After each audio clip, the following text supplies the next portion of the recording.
Welcome to Ahead of the Times, where our jokes can't be quarantined. U.S. midterm elections. What will you be doing instead of voting? Virgin Galactic spaceship crashes. Is space travel still in the future? What took Apple CEO so long to come out of the closet? Was he using Apple Maps? For the latest in space travel news, we go to Ola in 10, 9, 8. A Virgin Galactic spaceship crash raised questions about the future of the program. The National Transportation Safety Board arrived at the scene and immediately began pretending they know how spaceships work. CEO Richard Branson said space is hard. Come on, man, it's only rocket science. Bloggers speculated on whether there'd still be a market for space tourism. After all, tickets are $250,000, and that doesn't even include a checked bag. I predict this crash will actually help space tourism. I mean, Mount Everest kills people every year, and people still pay to go there. Now people can pose as daredevils just for flying Virgin. Oh my goodness, they didn't say anything, but I'm pretty sure I heard the spaceship rattling. I just had to be brave and finish my in-flight movie. It was Gravity, and I felt like the space ice cream was about to run out, and so I went into survival mode. And it's lawless up there. I'm telling you, nothing's gonna prepare you for the duty-free prices. And when I say no Wi-Fi, it's too scary to talk about. For the latest on the US midterm election, let's go to our senior turnout for what correspondent, Toby. U.S. midterm elections are Tuesday, with Republicans poised to take control of both houses of Congress. It makes sense since most Republicans own two houses anyway. Many recent elections have led to swings against the majority. Ironically, while voters have changed their minds, the 70% that remains sick of this shit has been constant since 1776. Republicans controlling both houses of Congress could set up a fight with President Obama over his use of the veto. In fact, he's said to already be warming up for it.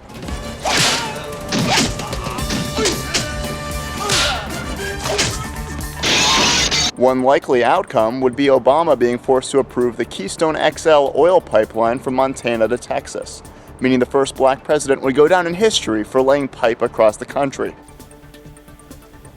Both parties tried to use the internet to inflame their base, with Democrats sharing articles about gender equality and Republicans promoting a BuzzFeed list of politicians you remember in their 80s. And you won't believe number 3's alive. Are you going to vote? No. I was dissuaded by a voter suppression tactic. That's horrible. Did they make you get a special ID? No, they required me to register on time, which is highly discriminatory to people like me who don't have their shit together. I predict if Democrats win, it'll be like New Year's Day, where we make lots of plans, but then never follow through with them. If Republicans win, it'll be like New Year's Eve, where you do lots of things, but end up regretting them all later. And now, for the latest on Apple's CEO coming out, we'll get to our senior personal information correspondent, Ola.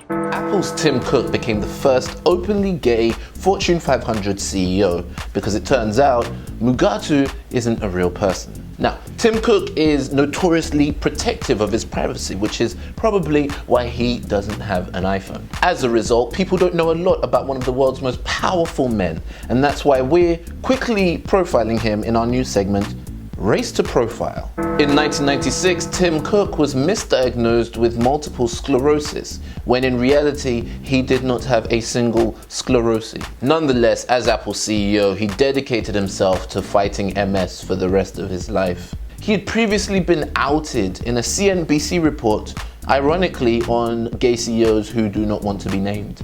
I think Tim Cook is fairly open about the fact that he's gay at the head of Apple, isn't he?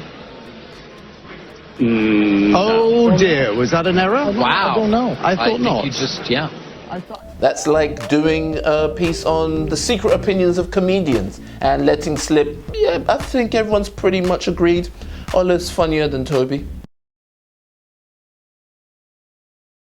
My prediction is, now that Apple CEO has come up with a positive response, next year a new executive will come out with a special event and 3 weeks of rumors. For the latest on Palestine, let's go to our senior reporting from the safety of home correspondent, Toby. Sweden became the first EU member state to recognize Palestine. On the other hand, in America, we still can't figure out what Puerto Rico is. Israel responded by withdrawing their ambassador from his Stockholm away from home. We're not doing Stockholm puns, Toby. But why not? Stockholm is where the heart is. Because Stockholm puns are stock. Homes? Amidst all the press, Sweden had to remind people that it's actually the 135th country to recognize Palestine. So why all the big fuss?